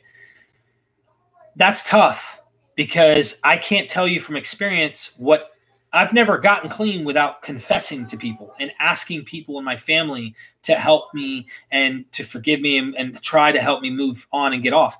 I don't know how to do that, without telling on myself. So they reach out to me because they're comfortable, and I like that. But I recommend to them that they reach out to someone. They have to open up to someone who can help them. That's a guaranteed, and it's a given. I appreciate everyone here, for real. Accountability does help. Yes. Now, look, I wanted to do this live thing. This was the first time. I've never done this before. It looks like it's been a heck of a success, and we're going to do this more often. I really appreciate all the love and everyone's questions and just coming in and showing this kind of love. I will be doing more of these. James, you rock, man. Appreciate the donation, bro. John 3:16. Love you, Derek. Keep it up. Happy Thanksgiving. Don't ever stop fighting. You're a winner, hands down, period. Keep me in your prayers, my brother. You know what, James? I will. I definitely will, brother. I've got there's a guy in jail with Kurt who calls me and he sends me letters. I don't have one right next to my desk here. And he sends me little scriptures and little verses from other ancient texts and the Bible and stuff. And he's just like, brother, please keep me close, man. I need you in my prayers and stuff. So look, we got to look out for each other. We're all we have. And some of us don't have anything but this. So I really appreciate the donation. That helps out. And everybody, I love you. Please come back, subscribe, share this, share the videos to help other people.